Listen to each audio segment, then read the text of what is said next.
amigos do amor de Jesus, muita paz e que Jesus nos abençoe a sempre.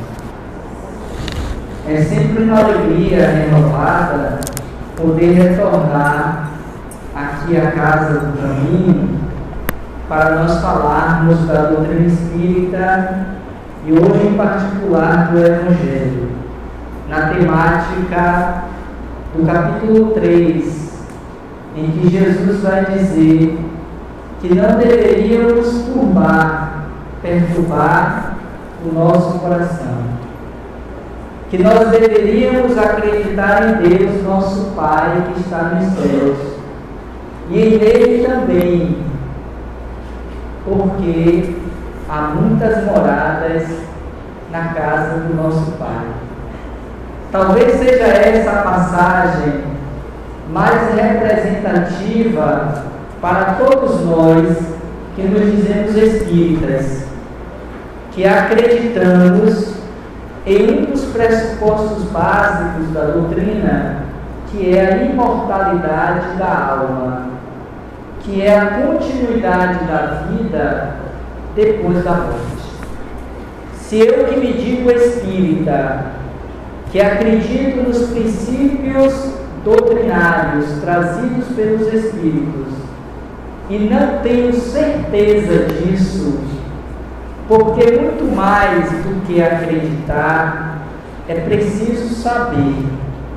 Porque quando eu sei, eu sou capaz de empreender uma revolução de dentro para fora de mim mesmo e nunca mais ser o mesmo do ponto de vista das minhas escolhas humanas, pois que todas as minhas ações, todos os meus movimentos estarão de acordo a partir do meu livre-arbítrio e das escolhas que eu passo a fazer nessa perspectiva do espírito imortal, da certeza de que a morte não existe. Não foi o Espiritismo que trouxe esta revelação. Ele deu continuidade, reforçou, mostrando para nós a realidade do mundo espiritual. Porque muito já se falava, muito já se dizia em torno desta realidade da imortalidade da alma. Porque não teria sentido Deus nosso Pai, em toda a sua grandiosidade, ter criado o universo, os mundos, a natureza, de um modo geral, para findarmos, para nos acabarmos em apenas uma existência. Existência essa, muitas vezes, limitada, reduzida, de pouco mais, pouco menos de 10 anos.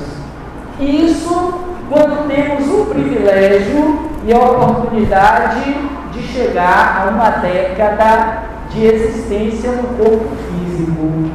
Porque quantos são aqueles que voltam à pátria espiritual sem ter a oportunidade de ter fechado um ano de vida, que em poucos meses já está retornando à pátria espiritual, em que pese, é verdade, que com o avanço das tecnologias, das ciências, hoje nós já conseguimos, do ponto de vista da expectativa da média de vida no corpo físico, chegarmos aos 100 anos, aos 80, mas ainda assim, por mais longeva que seja a experiência no corpo, mas ela, do ponto de vista da eternidade, é um piscar de olhos.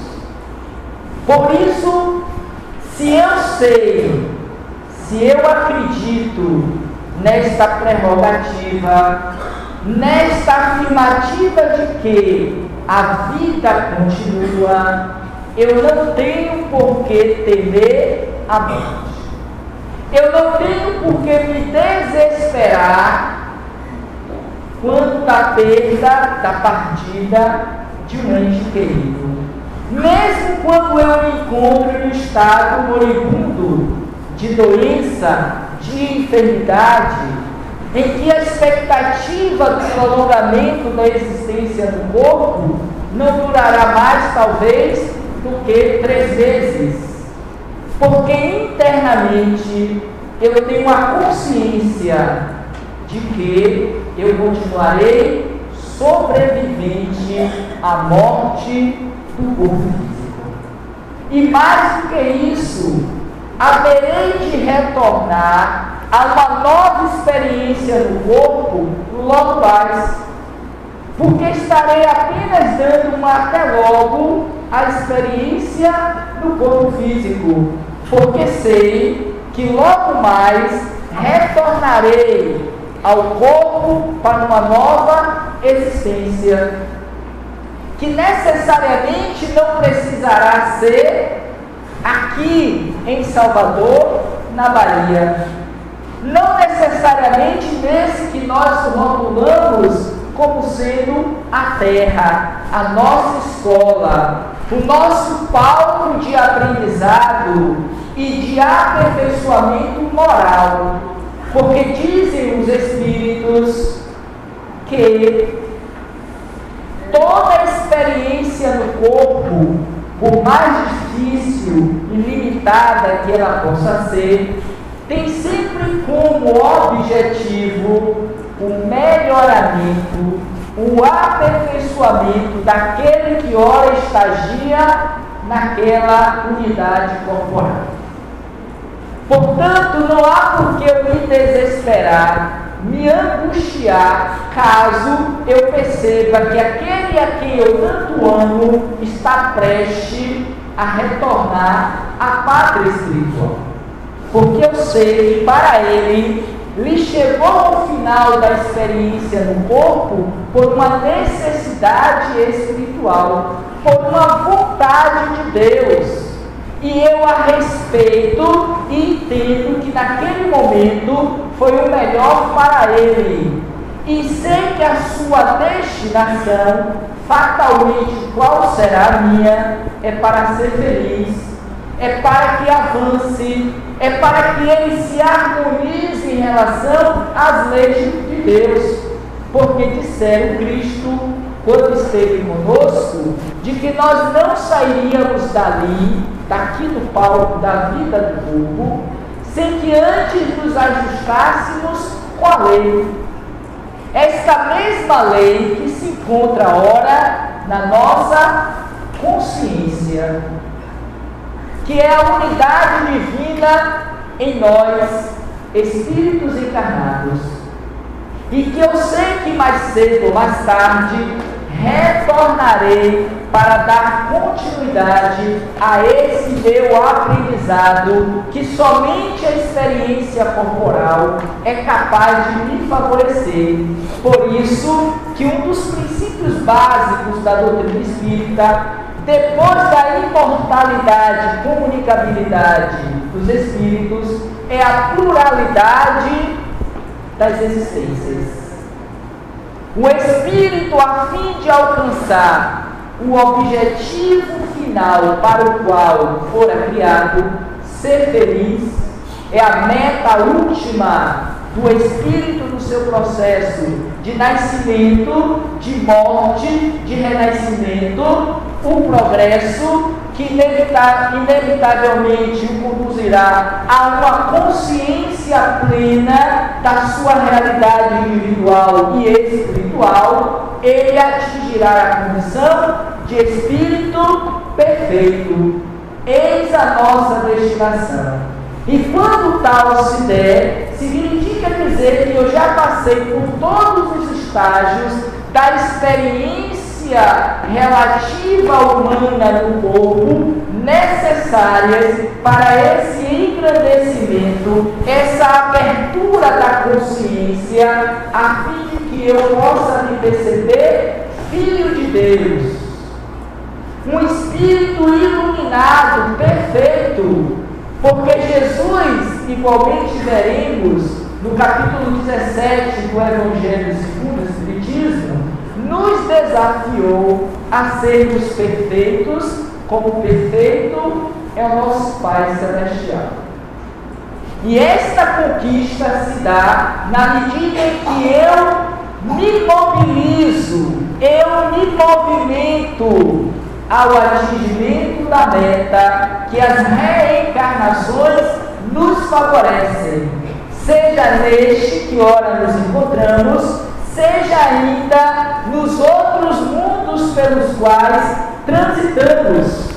Quando Jesus vai dizer aos seus discípulos e àqueles que lá estavam à época de que há muitas moradas na casa do Pai, ele estava referindo-se exatamente a esses muitos núcleos físicos e espirituais, nos quais o Espírito, na sua romagem espiritual, vai se utilizar enquanto moradia para o exercício das suas qualificações morais e espirituais. Há muitas moradas na casa do nosso Pai. Logo, não é necessário turbar o nosso coração, nos preocuparmos demasiadamente quando, onde, como será o nosso processo de desencarne. Mas precisamos saber e acreditar que esta vida se prolonga para outras existências e que eu devo empreender um movimento de conquistas morais necessárias para que eu possa estar estagiando a cada nova fase da experiência humana em mundos melhores do que ora nos encontramos. Porque esta gradação de mundo primitivo para mundos celestiais é, na verdade, um processo ascensional daqueles que ora habitam neste ou naquele planeta.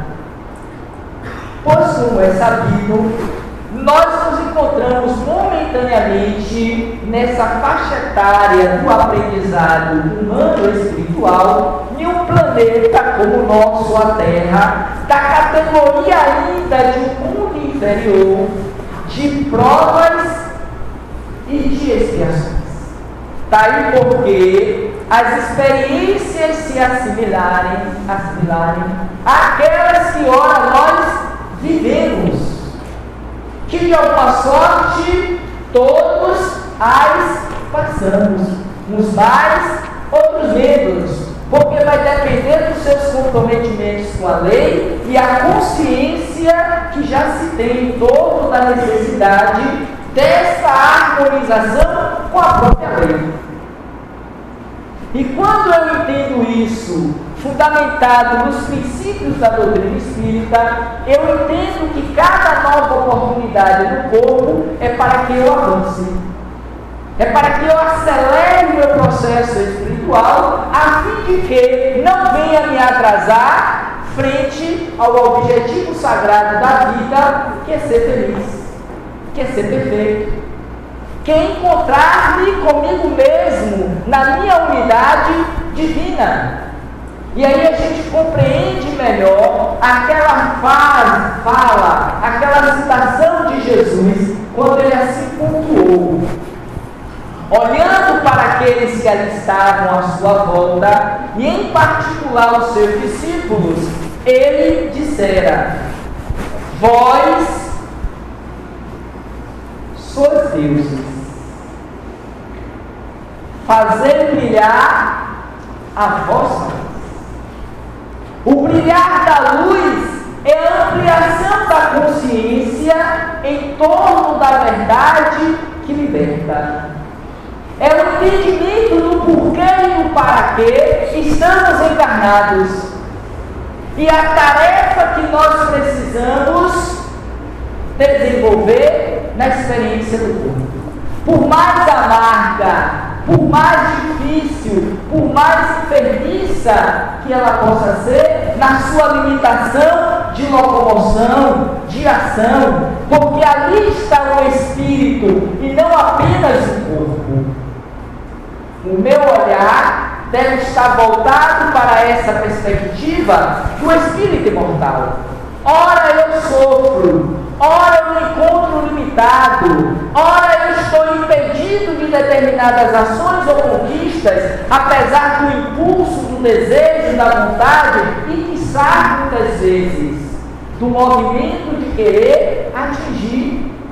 Entretanto, nesta morada que ora me encontro, que é a terra, não me é dado a possibilidade do alcance, mesmo que outros à minha volta já tenham alcançado, por conta dos meus processos anteriores, que ora impactam no resultado do meu querer, do meu desejar, pois aí também está um aprendizado para o espírito imortal, no qual ele vai, uma vez conquistado a experiência, o crédito, levar para toda a sua história espiritual, que lhe favorecerá a esse acelerar do seu processo reencarnatório, ou reencarnatórios, ou espiritual. E aí eu passo a entender o valor da experiência do corpo, das escolhas que ora eu me permito, porque eu entendo, fundamentado no princípio paulino, de que todas as coisas me são lícitas. Sim, o livre-arbítrio, a possibilidade de dizer quero ou não quero, vou ou não vou fazer ou não farei, é de cada um de nós. E nesse particular, me permitam, Deus não se intromete nas nossas escolhas. Não está preocupado se nós iremos ou não iremos, se faremos ou não, porque somos livres para tal. Mas há leis que harmonizam o equilíbrio, que vai também determinar que para cada ação, uma reação. Para cada semeadura, uma colheita.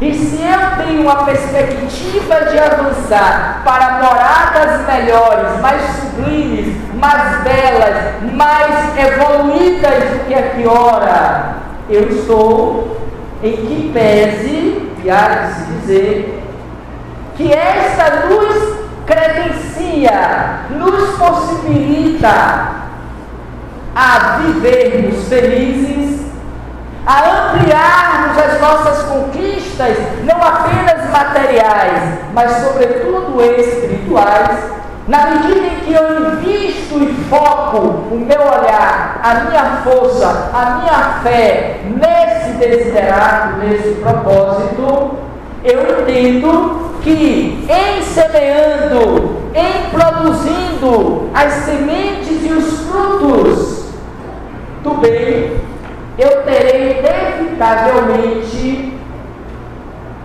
colheitas satisfatórias, tal qual nós vemos lá na parábola igualmente dos talentos, porque ainda somos representados enquanto maioria de espíritos encarnados na Terra, tal qual aquele, e eu sei que muitos conhecem, daquele servo que enterrou o talento, que não aproveitou as horas que passam, que se deixaram arrastar uma existência inteira no comodismo, na insatisfação, na lamúria, na revolta, na preguiça, na doença da alma,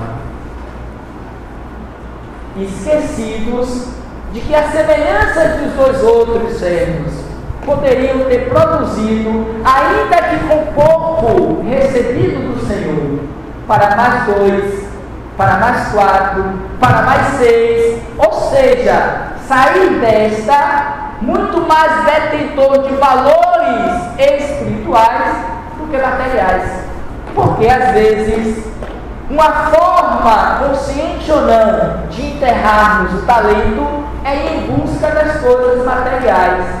É nos deixarmos levar de forma hipnótica, doentia, apenas as necessidades e utilidades do que é transitório, do que se perde, do que se rouba, do que enferruja, esquecidos de que eu estou apenas de passagem. Não turbe o vosso coração com essas coisas. Crede em Deus, nosso Pai, que preparou toda esta beleza para nós. Vai dizer Júlia diante do seu livro, filhos de Deus. Nós somos herdeiros do Pai. Tudo que é dele nos pertence. Mas para obter desta riqueza, usufruir dessas benesses, eu preciso merecer. Eu preciso multiplicar os meus talentos. Na medida em que eu confio, na medida em que eu produzo, na medida em que eu me coloco a serviço do bem, tal qual o companheiro na leitura, quando um dos discípulos perguntar a ele: Senhor, que queres tu que eu faça? Na medida em que eu me coloco em sintonia com o Pai, através do seu Filho querido maior, aquele que é para nós o guia e o modelo, Jesus, e lhe questiono na intimidade do meu ser: Senhor, que queres tu que eu faça hoje, sexta-feira, dia 7 de fevereiro? A propósito, alguém ao acordar hoje se fez essa pergunta? Não, né? Eu também não fiz não, viu? Significa dizer quão distantes nós nos encontramos dessa perspectiva, dessa proposta.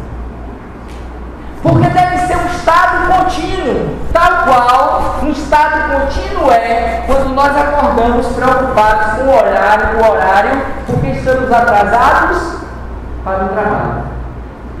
E a gente se inquieta, a gente se apressa, corre e briga porque tem que vencer o trânsito, o engarrafamento, e a gente vive nessa loucura sem se dar conta de que tudo é passageiro, de que tudo morre, perde-se o valor e a importância, menos a nossa realidade espiritual.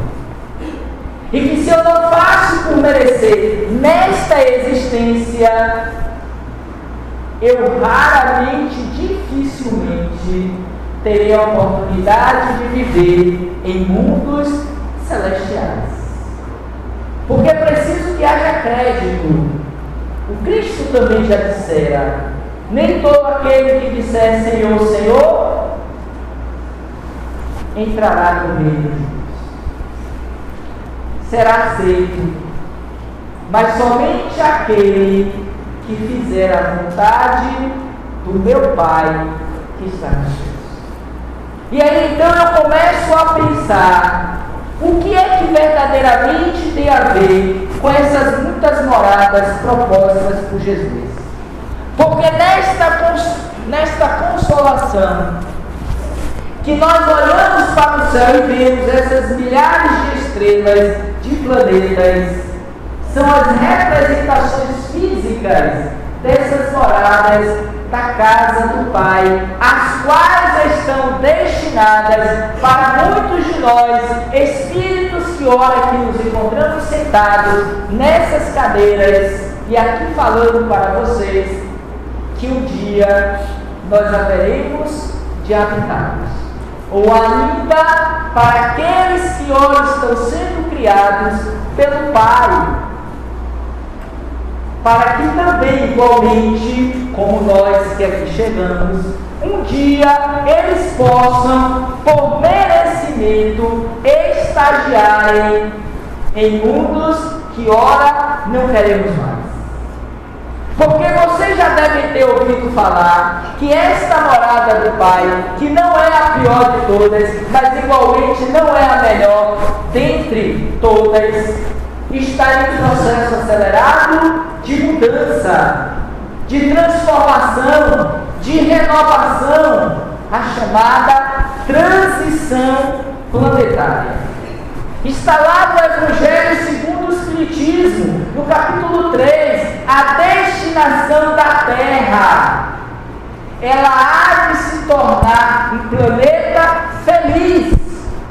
Daí porque mormente vivemos esse movimento de transição planetária, de renovação das vibrações, que haverá de impregná-la de energias de amor, de fraternidade, de práticas do bem. Não será apenas mais um, nem mais dois, ou alguns outros mais. Será uma realidade contínua, constante entre nós, porque estaremos vivendo de acordo com a vontade do Pai que está nos céus. E aí eu reservei para vocês, iria começar desta forma, essa passagem do Evangelho em que Kardec, a partir dos Espíritos, ele vai fazer então, no capítulo 3 citado do Evangelho, a seguinte consideração. Ao tratar dessa destinação da Terra e das causas das misérias humanas, ou seja, por que sofremos? Por que nos angustiamos? Por que nos enfermamos? Por que morremos e sofremos? Reparem e me permitam a leitura em que ele vai então considerar. Espanta-se encontrar sobre a terra tantas maldades e más paixões, tantas misérias e enfermidades de toda sorte, e se conclui disso que a espécie humana é uma triste coisa. Olhando nessa perspectiva, bem parece ser, porque um olhar humano, onde a cada noticiário, a cada leitura de jornal, a gente só vê miséria, a gente só vê sofrimento, morte, escândalo. E nesse particular parece que o Brasil é campeão disso. A gente não consegue, por exemplo, ver uma notícia que nos apazigue, que nos tranquilize, que nos relaxe, raramente, quase nunca. E quando acontece, logo depois vem duas para atropelar e bombardear. E a gente diz, meu Deus, é para que tanta miséria? Hoje há pessoas que sequer ligam a televisão por conta dessa realidade. Porque vivemos nesse bombardeamento de notícias que nos causam medo, depressão, dor, angústia, até mesmo de viver, de sair de casa.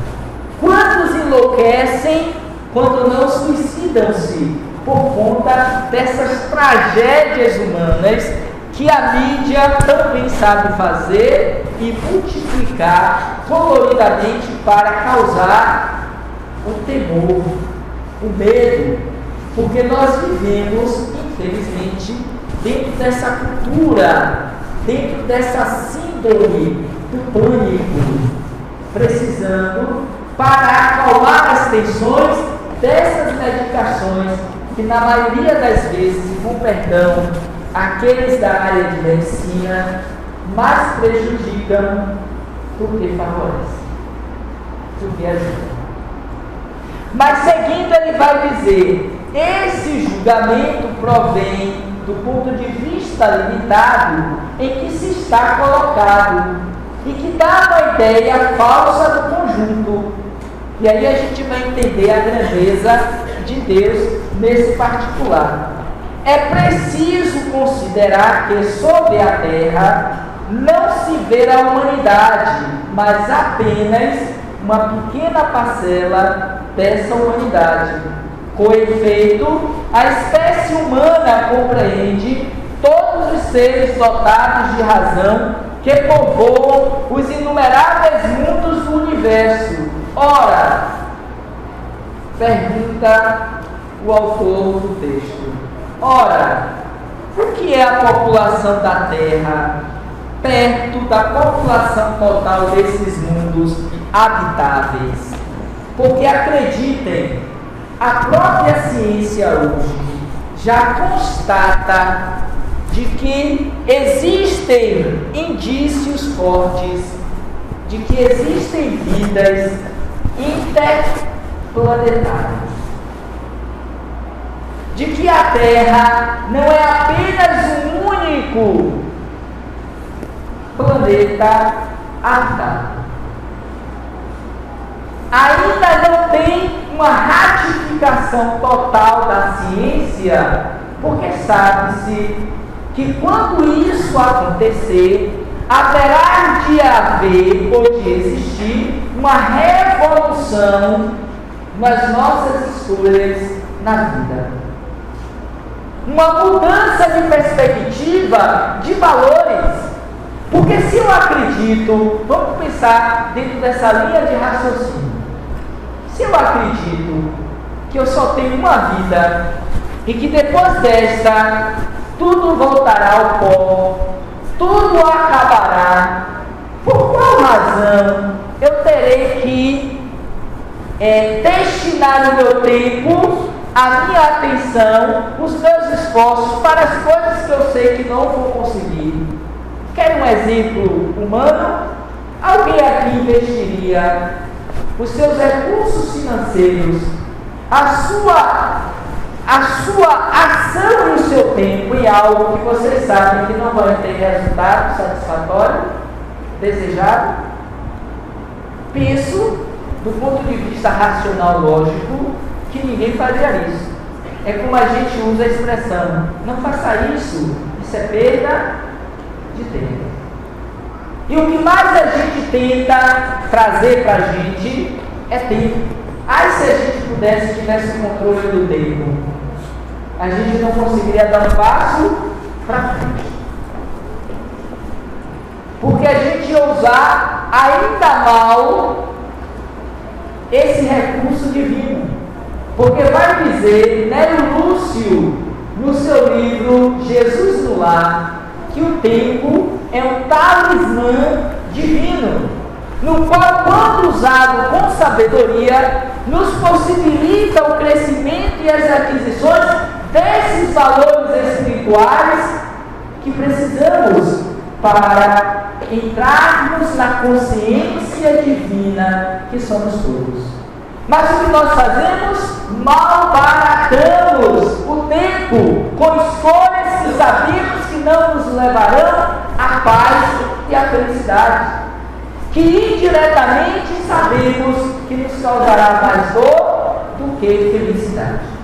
Mas como não temos escolha, achamos que a vida se limita nessa experiência, a gente vive por viver. Ou como diria o Pagodinho, a gente vai levando a vida com a barriga. Deixa a vida me levar.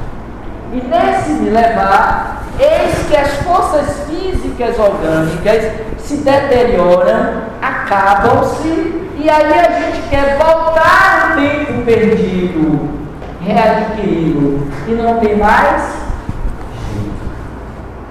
Aí vem aquela sensação de frustração, aquela sensação de que perdemos a existência, porque ela poderia sim, verdadeiramente, ser melhor aproveitada.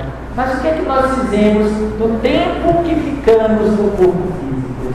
Os 55 anos, os 60, os 80, os 20, os 100. Antigamente, comemorava-se quando uma pessoa chegava ao centenário, porque a perspectiva de vida até então era dos 70, 75, quando muito, os 80. Então chegar aos 100 era uma raridade, festejava-se, chamava toda a família, dava-se uma festa. Hoje a gente encara com normalidade. Por quê? Porque a ciência avançou. Hoje nós temos uma qualidade de vida melhor do que antes, dos nossos pais e avós. É verdade. Mas nesses 20 anos a mais, que chamaríamos de moratória, que a divindade nos concede, o que estamos fazendo deles? Porque 2 décadas aqui para nós são quase 3 gerações.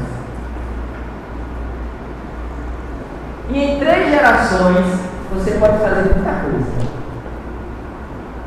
Você pode investir muito. Está aí porque nós não compactuamos com a eutanásia, com o suicídio, com a morte abreviada. Porque em 1 minuto, aquela alma no corpo, pensando na sua experiência, ela pode fazer uma revolução para o resto da sua existência. Tal qual acontecera ainda com Paulo de Tarso na estrada de Damasco. Quem sois? Quem sois? Questionara depois da luz que ofuscara a sua visão. E a voz me responde de forma meiga, carinhosa, mas impositiva: Jesus, a quem persegues. Naquele momento, a ficha caiu. Ele entendeu quem era aquele que o perseguir, ele o perseguia. E dali para frente, tornou-se, pelo esforço, pelo trabalho, pela dedicação, pelas atribulações que a vida lhe impôs, ser aquele convidado por Jesus, o perseguido, a ser o desbravador do Evangelho nascente em toda aquela região da Palestina. Se hoje aqui nos encontramos, dizem alguns autores, falando de Jesus e do seu Evangelho, agradeçamos a Paulo de Tarso, porque é exemplo de hoje, de Valdo Franco, que leva para esses diversos países a mensagem da doutrina espírita. À sua época, era Paulo que igualmente fazia no quesito do Evangelho da Boa Nova de Jesus, quando do cristianismo nasceu. Nós somos aqueles dos seus seguidores, mas faltando ainda a transição planetária, se nós queremos que ele ascenda a Terra, o planeta, a uma condição de morada melhor, mais feliz, mais espiritualizada, voltemos o olhar para nós mesmos. E aí então, nos espiritualizemos, diferentemente de nos tornarmos religiosos, de acreditarmos nessa ou naquela crença ou naquele dogma, mas que nos olhemos uns para os outros como filhos de Deus. E aí nesse instante nós passamos a ter uma revolução espiritual na Terra, tal qual acontecera quando do advento do Cristo na Terra. Eis aí a nossa missão, eis aí o trabalho que nós precisamos investir em nós mesmos para ter, se não hoje, amanhã, uma morada melhor do que ora. Porque não adianta falar mal da casa que eu vivo. E é muito comum a gente falar mal da nossa própria casa, a casa que vivemos, a material. Quantos de nós estamos insatisfeitos, estamos infelizes e doidos para mudar de casa, não é assim? E a gente se endivida, a gente vende uma, compra outra, a gente faz um monte de estripulia para ter a casa nova. E até conquistamos, pelo esforço pessoal. Nos endividamos, é verdade, mas temos aquela sensação: minha casa, minha vida. É assim? Para logo mais voltarmos às mesmas insatisfações da casa velha. Isso lembra alguma coisa? Lembra? O quê? Você? Lembra o quê? Que a gente nunca está satisfeito também. Mas lembra algo muito comum nos nossos dias e que recentemente aconteceu com todos nós, certamente. A virada do ano, em que nós queríamos que este chegasse, o 2020, que nós fosse pleno de alegria e felicidade, porque pulamos, demos os 3 pulinhos na onda no dia 31, vestimos branco, amarelo ou a cor preferida, fomos ver a passagem de um para o outro no mar e sabíamos que o ano seria melhor, nos abraçamos, abrimos champanhe, saudamos o ano novo, vimos também os fogos, porque se não tiver fogos, não tem ano novo, não é assim? E a gente paga por aquilo, sabia? Pois é. E aquilo é o verdadeiro dinheiro torrado que mata. Mas deixa pra lá. A gente fez tudo o que pediu, na ideia ou na certeza de que seria um ano melhor. Já estamos no 2º mês do ano, no 7º dia. Alguém tem essa sensação? De que mudou, que melhorou, que eu estou mais feliz, de que tudo que eu desejei na minha lista do final de ano está acontecendo? Ou aquela mesma sensação parecida com o final do ano passado, lá para dezembro, novembro, porque quando começa a chegar dezembro, a gente fica correndo, pedindo que o tempo que já está acelerado, acelere mais ainda, porque a gente não quer ver mais o ano velho. E aí o que a gente faz? A gente sonha, deseja que ele saia de nós. No entanto, nos encontramos tal qual. Porque além dessas moradas físicas que nos acolhem para o nosso processo evolutivo no corpo, existem as nossas moradas internas, nas quais igualmente vivemos, nas quais igualmente nos situamos e nos tornamos reféns desses estados emocionais, vivendo a felicidade ou a infelicidade mediante aquilo que abrigamos em nosso coração. Por isso que é chegado a hora, o momento de nós fazermos esta revolução interna, a fim de que, por extensão, externamente, melhoremos a face do planeta Terra, que ora nos serve de morada para pleitearmos, por merecimento, uma morada mais feliz.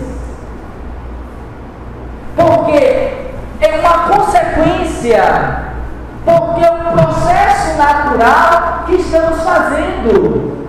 Mas é preciso que eu não apenas acredite nisso, eu preciso fazer para merecer.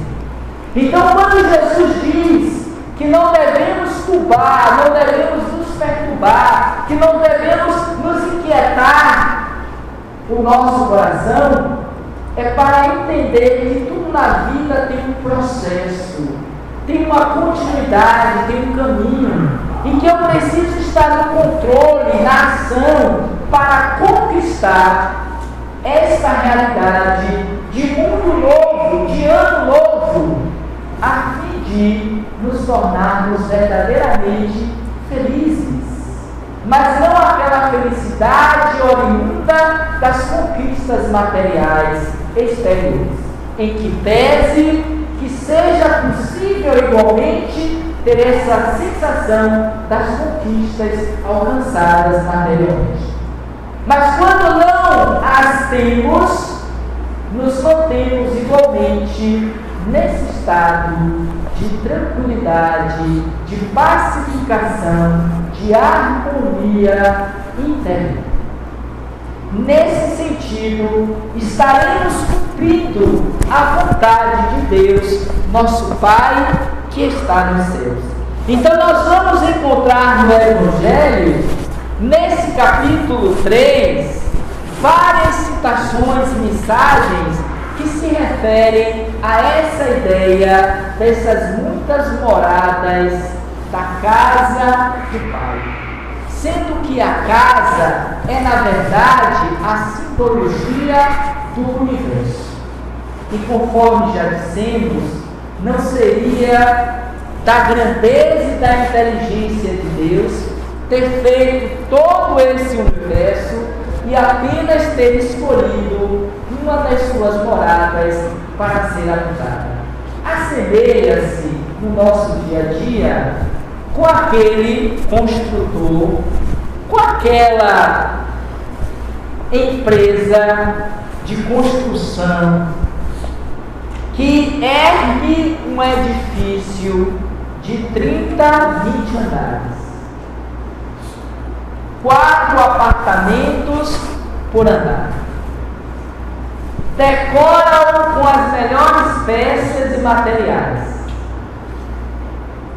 para apenas ser utilizado um dos apartamentos. A priori, não conheço nenhum exemplo. Porque quando uma construtora resolve assim o fazer, é para que tenha lotação esgotada. Que todos os apartamentos e cobertura, subsolo, sejam usados. Evidentemente, quem tem mais recurso financeiro vai escolher os do meio para cima. Aquele mais possuidor certamente vai escolher a cobertura. Aquele que quer ficar de ousado no prédio, sabendo que não pode, provavelmente vai escolher o subsolo. Porque a gente sabe que, a depender dos andares, aumenta-se o valor das prestações. Mas ainda assim, para que todos morem. Se nós, humanos imperfeitos, já temos esse nível de compreensão para as moradas físicas, as quais levantamos diuturnamente, o que dizer de Deus, nosso Pai que está nos céus? Mas muito mais do que estas, para finalizarmos, ainda tem um tempo, não tem um segundo? Eu queria ainda lhe apresentar para vocês, eu trouxe vários livros, que é bem habitual, mas eu queria lembrá-los desse aqui, bem oportuno, bem interessante e que merece por nós uma leitura, porque o Espírito Joana de Ângeles, igualmente, se apropriando dos capítulos do Evangelho, vai nos trazer uma reflexão na perspectiva psicológica, não apenas evangélica, mas também de cunho psicológico, para que a gente possa pensar nessas muitas moradas que nós vivemos interiormente, que são os nossos pensamentos, que são aquilo que nós abrigamos no coração, que são nossos estados d'alma, que são a maneira como nós encaramos a realidade da vida e assim nos conduzimos frente às experiências necessárias ao nosso aprendizado enquanto espíritos a caminho da luz. E eu já me perdi aqui na página, deixa eu ver se eu me acho aqui. Então, ela vai justamente trabalhar estas moradas. Me perdi, viu? Me perdoa. Estava marcado, mas eu perdi. Ela vai trabalhar exatamente essas moradas, capítulo 3, agora ficou fácil. 33. Diversidade de moradas.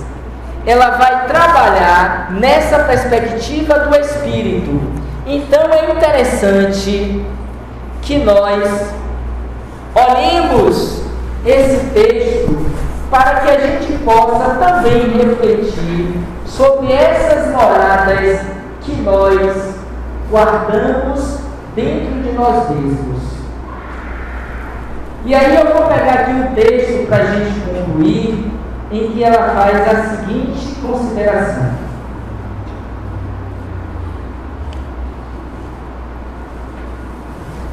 Ela vai dizer assim: quanto mais primitivo o princípio espiritual, mais grosseiro é o mundo em que deve habitar, a fim de experimentar o desabrochar dos conteúdos psíquicos e jacentes que se vão desenvolvendo conforme os fatores mesológicos e circunstanciais, guiado pelo fatalismo da evolução, ou guiado pelo fatalismo da evolução que nele existe, ascendendo na escala da evolução e transferindo-se de um para outro conforme a necessidade do progresso, que jamais se encontra estanque. E ela então pontua o bem e o mal, essa dualidade luz e sombra, em que se debate o espírito humano, representam o futuro e o passado de cada ser espiritual no trânsito evolutivo. E a partir daí, ela vai fazendo inúmeras considerações quanto a esta realidade em que vivemos enquanto espírito. E finalizando, ela considera: procedente de outra morada ditosa e superior à terrestre, denominada como Reino dos Céus, Jesus, homem, exemplo de amor e de abnegação, sem subterfúgios e com decisão, veio convidar as suas criaturas a segui-lo, pois que somente assim alcançariam Deus pelo conhecimento e pelo sentimento, integrando-se no psiquismo superior que dele dimana.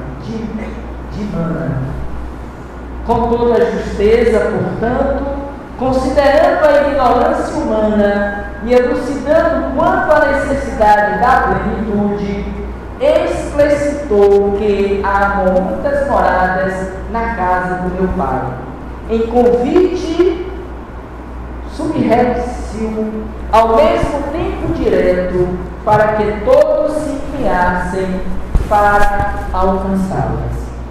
E ainda com o convite, sugiro que leiam esse livro, Sementeira da Fraternidade, na qual os espíritos diversos, pela psicografia de Divaldo Franco, vai nos trazer uma mensagem sobre a morada, sobre essas muitas moradas pelas quais transitamos no nosso processo evolutivo. Portanto, que vejamos nesta casa que ora nos abriga como igualmente uma dessas moradas que Deus nos permitiu estar, para que aqui também façamos o nosso processo de crescimento espiritual nessa encarnação. Que esse desabrochar do nosso psiquismo, do nosso self, comece a partir do entendimento e da lucidez, do conhecimento que a doutrina espírita nos possibilita e que essa casa tanto investe para cada um de nós. Que saiamos da condição imediatista, da cura, dos tratamentos espirituais que ela nos oferece, para também nos olharmos como seres capazes da autocura. Na medida em que eu vivo a mensagem de Jesus no meu dia a dia, não apenas como expressões exteriores, mas sobretudo como sendo o alimento para a minha alma nesse instante. E para finalizar, gostaria de convidá-los a todos a conhecerem o nosso canal no YouTube que nós chamamos de Roteiro Espírita. É um canal voltado para a divulgação da doutrina espírita através das palestras que nós realizamos.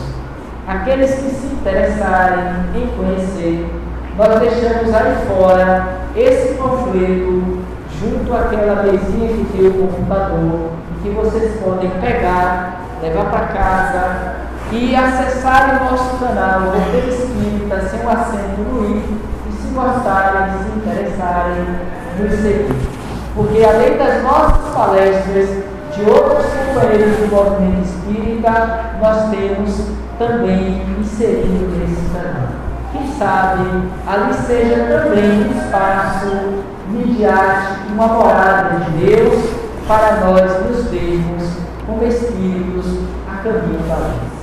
No mais, muita paz. Muito obrigado.